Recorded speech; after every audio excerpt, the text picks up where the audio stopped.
is Kwame Jackson coming to you live with Mayor Stephen Reed and George Lynch, our HBCU Heroes founder. We're excited to have you, Mayor Reed. How you doing? Hey, man, I'm doing great. How about you guys? We're great. We're great. So you're down there in Montgomery, Alabama. I know the weather's hot as usual, right? Hot and humid, man. Listen, COVID-19 or not, the humidity is not going to be defeated in July in the summer in Montgomery, Alabama. We get it. We get it. We know you're down there doing big things, and we appreciate your time coming on board for HBCU Hero Streamathon, for the John Lewis Good Trouble Streamathon.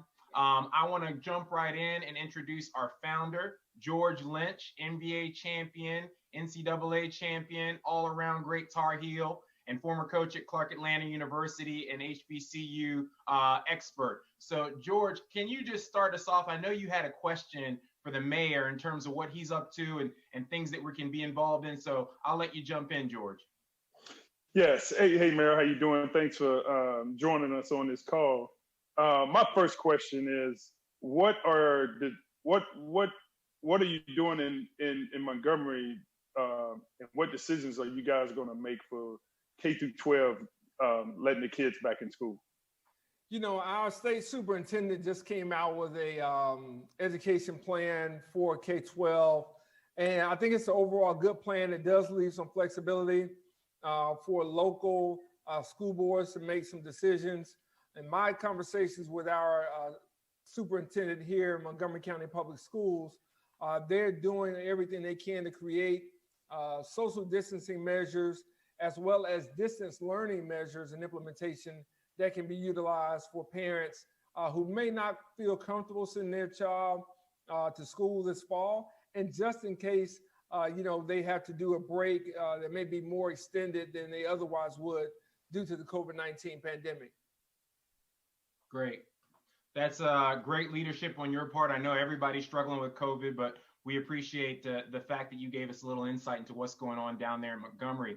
What I want to do is specifically in honor of, civil rights icon John Lewis and all this going on with his film, Good Trouble. I want you, Mayor, for the current students, the HBCU students who are attending this Streamathon, tell them how they can connect the civil rights struggle of the past with the present movement around Black Lives Matter. What are some of the strategies and things that we can learn from that struggle? Wow, I think there's so much. I've been blessed because my father was one of the student leaders tapped by Dr. King to go to North Carolina to help organize the Student Nonviolent Coordinating Committee, which Congressman Lewis led. And the thing that I've gotten from my father, who also helped integrate lunch counters with 17 other college students in 1960 here in downtown Montgomery, Alabama, this is a couple of blocks from where City Hall is right now, is that change often comes from those who are young, those who are fearless, those who are ambitious, those who have a lot of passion about their purpose. And, he will and has shared with me that, it wasn't the principals, it wasn't the teachers, who were leading the movements. That change at that time was coming from people who felt like they had nothing to lose, but everything to gain. And I think that's what we're seeing right now with the Black Lives Matter movement and what we've been seeing over the last few years with that, whether it was Ferguson or whether it's Minneapolis, is that we see people who are looking at a situation that they don't feel like they have anything to lose, but they expect and they are demanding now gains. And the thing that I appreciate about it, being a child of a activist, of a protester, and now being in this position, is I can appreciate the language in which they speak, the passion in which they hold, and the tenacity that they are bringing forth, because what they don't want from me or anyone else are platitudes. Yeah. They are looking for recognition. They are looking much like Congressman Lewis did and Diane Nash and many others during their time for results. And I think there's a direct correlation between change movements that have happened then and what's happening now. And if I can just kind of add to that, and I want to kind of put my own generation in check a little bit, and all of us are kind of close together in age, I don't think we had the power that this generation of young activists and students have at our HBCUs, at our other institutions. They are combining the passion with the knowledge and the technology. And just the way they're going about pressing this issue is forcing us to confront police reform, criminal justice reform, inequities in access to healthcare and education, as well as just our financial structures. So I want to commend and congratulate them for the work that they've done so far and where they are pushing us to go. And I think we can look back to previous generations, including Congressman Lewis and what he did, the Freedom Riders, what he did here from Selma to Montgomery. All of the leadership that he exhibited is being shown about in a new generation of young leaders from our HBCUs, and I just commend them. And I'm glad that I'm also a father of an HBCU graduate, so I'm listening to her as well. So I kind of have a little inside information about what I need to do, even when I don't want to. She's letting me know what her friends and what her peers are saying. Mary, that is amazing to give those students hope. It's great that you have that firsthand information and to know that we can learn from the past and then push that vision forward now in the future in our current struggle. So thank you for that. Let me switch gears a little bit. Now, you see the background, you see the shirt. I know your history. Omega Psi Phi, 1911 was a good year. We know it's 2 different points, but we know it was a good year. Yes, I wanted to start a little Greek rivalry for all the students on the stream, because really what I wanted to focus on was the fact of what is the role for Black Greeks overall, both at HBCUs and overall, for them to have currently in our civil rights struggle for Black Lives Matter? I think it's so important that our Black Greek letter organizations take into account our founders' circumstances, when and why all of our organizations were founded. Although there may be some slight differentiation, they were all founded on the principle of service and improving our community and improving the outcomes of others beyond ourselves. And I think what many in our fraternities and sororities have is an infrastructure. There is a network that exists. There's a brotherhood, there's a sisterhood that exists, and it's one that is really anchored in excellence. It is anchored in making a difference. It's anchored in being active and doing things within our own spaces that allow us to create positive outcomes for people who may not be a member of our organization, but certainly are members of our village. And I think as we wear our colors and as we sing our songs and we do our steps and everything else, it's important for us to connect with those who are in this grassroots movement as equals, as peers, as brothers and sisters in pushing forward, whether or not they've ever set foot on the University of North Carolina Chapel Hill's campus, or they've ever set foot on the campus of Fayetteville State University, or wherever it may be. We have to make sure that those who are out there pushing, who are doing things on the front lines, who are working in their own space with their own networks of brotherhood and sisterhood, that we combine our talents and our resources and infrastructure to move our communities forward and to really bring about the type of change that our founders of all of our Greek letter organizations sought for us. Thank you, Mayor Reed. In the spirit of those students and in the spirit of HBCUs, as we look towards the fall and this big election that we have coming up and this big opportunity for change, what are some strategies or ideas that you would give to students to say, get out and vote, empower your communities on campus, be active at HBCUs? I was personally involved in 2016 in an HBCU tour for 10 schools driving that vote. What can we do in 2020 at every campus to be effective? You know, I think we have to talk about the history, and I mean the recent history of presidential politics. So we lost 3 states in 2016 by less than 80,000 votes. You know, we lost Pennsylvania by around 30,000. We lost Michigan and Wisconsin by a difference of a little bit more than that. I think one was maybe around 22,000. One was as close as 11,000. So when we think about that, and we think about cities like Milwaukee, we think about cities like Detroit or Philly, Pittsburgh, wherever it may be in those respective states, it's important to understand that every vote counts. You don't know when your vote is going to make a difference. Right now, Mayor Keisha Lance Bottoms is being considered another HBCU graduate. Mayor of Atlanta, Delta as well, is being considered for the vice presidential position. She won her election as mayor by less than 1,000 votes. Wow. We have to keep in mind, in a city like Atlanta, we have to keep in mind that it's not often large outcomes. Often it is small outcomes that can have a big difference. And so when we think about these elections, they have consequences. I first ran in 2012 for a countywide office against an incumbent who outspent me 4-1, had all the infrastructure backing him. I was only able to win by 3,000 votes.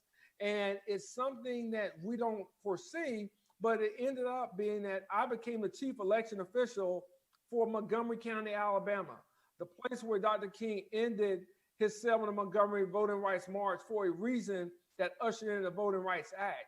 And so to be able to oversee elections, Stacey Abrams, another HBCU alum, a Spelman alumni, has kind of brought a lot of focus on elections right now.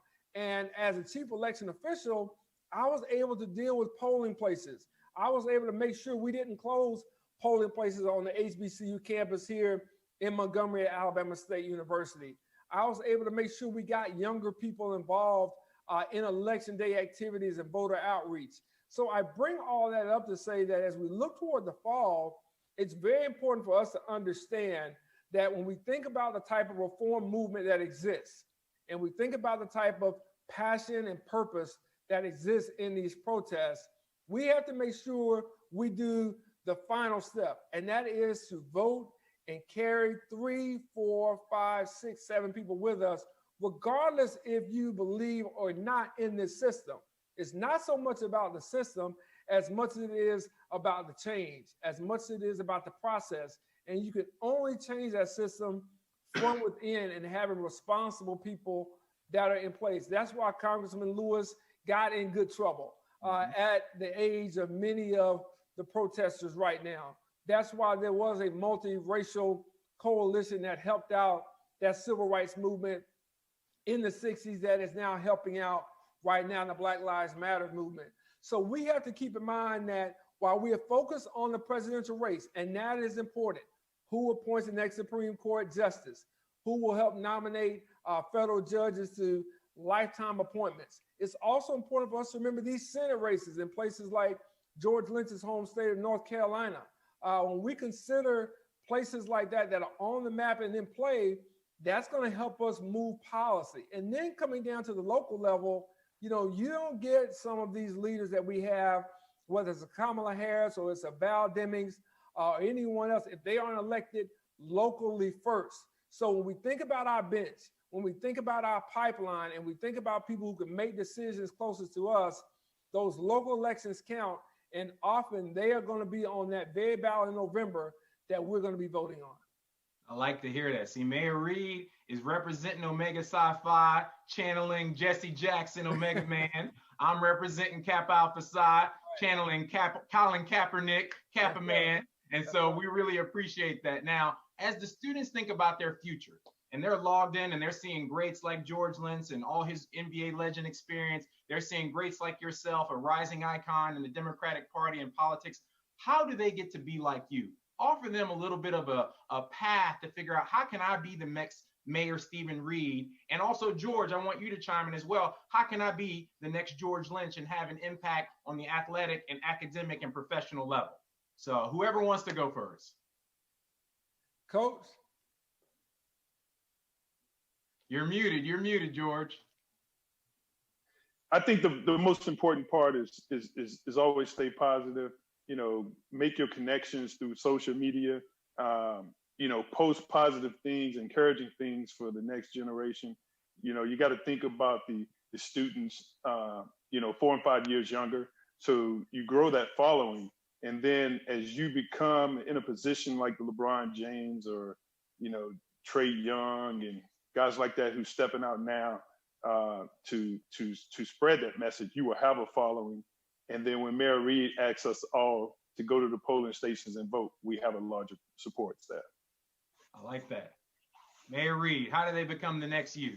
Well, listen, I'm going to pause my remarks. I want to hear how they become the next you, because I want them to make sure they understand all the things you've accomplished as well. You're being humble, kind of moderating this thing, but I know a lot about you. But just for folks like my daughter, a recent Howard University graduate who may not know just a little bit about the things you've done, can you share that with her and her friends and line sisters as well? I appreciate you flipping that back on me. And you said your daughter's a Delta. Yes, she is. Okay, so my mom is the first person in our family to go to college. She was a Delta at Alpha Chapter, Howard University, spring of 1967. So when I think about my family's legacy, I think about this saying they always say, that we all drink from wells that we did not dig. No question. We all drink from wells that we did not dig. So my mom was drinking from a well that she did not dig. She put a little bit of water in that well for me. Now I'm drinking from it. And my goal is to really help other people drink after me. And I think that that's a great message for young people to think about as they build their legacy. It starts through education. It starts through a need and ambition to achieve. We all want to do that in our fields, whatever it might be, have that intellectual curiosity, have that drive to really go after something. And then I think it really starts with being an individual, knowing what your lane is. We all sit in different pews in the church. We all run different races. And once you find that calling, once you find that vision, you find that voice, go after it and run your race and do it with reckless abandon in terms of how you want to impact and inspire others. So I encourage students to start to find their inner talent, to find their inner voice, and through that true north, they'll know exactly how they can impact the world in a very unique way. So I appreciate you turning it back on me, Mayor Reed. We're all in this together, the 1911 gang, and my man George Lynch leading us. And so that's my answer. But I want you to close with yours. I take away a lot from what you said and what George has said. Also, I think for all of the people who are looking at being the next anything, I think you have to find your passion. I think you have to try to find your purpose. And I think you certainly have to stay prayed up. So those are 3 P's, not the marketing 4 P's they teach you in college, but those are 3 P's that I think are very important and I've learned. And I share this, that you have to fail up. If you have not failed at something, then you have not tried hard enough. If you don't have something you look back on and say, man, I wanted it, but I just didn't get it then you haven't pushed yourself enough.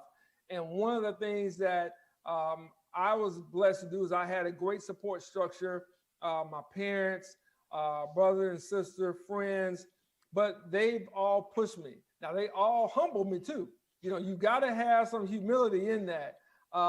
You've got to be able to be willing sometimes to sit around the edge of the room. I like to share with people, now that I didn't just start off at the head of the table, so to speak. I started off just, hey, bringing something in the room. How can I find my way in? Can I carry somebody's bags? Can I make sure, that I'm an usher at this event? Can I just listen a little bit? Then somebody invites you in the room and you don't get a chance to talk, all the time you get in the room first. So sometimes you still got to understand the lay of the land and sit around the table, and you may hear a former ambassador, Andrew Young, tell some stories. You may hear former, Reverend Jesse Jackson, former presidential candidate, share some stories. You may hear A. Barry Rand, former corporate CEO, share some stories, and you hear people who have done things, who have been trailblazers in business. You hear leaders and people of excellence, regardless of their field, who have opened doors that we didn't know were ever closed to us. Mm-hmm. We just think that we got there because we were, good looking. We were smart. We could speak well. We could dress well. We could do all these things, not understanding that there were people who, through this race, kind of considered it a relay and carried the baton and passed it on. And that's what we're doing right now, is we're carrying the baton so we can pass it on to the next generation.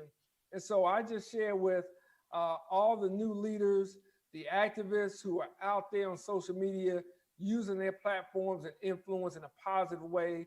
Continue doing that because I think rather than being the next me or anyone else, we're going to look at you to be the best and the first you and whatever that is.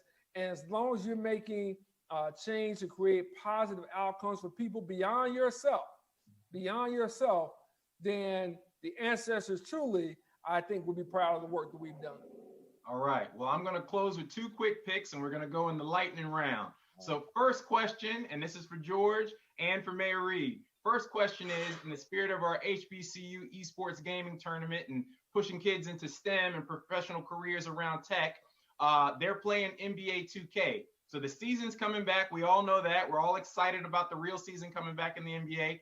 Who do you have as your pick and your favorite number 1, Mayor Reed? And then you, George. What team?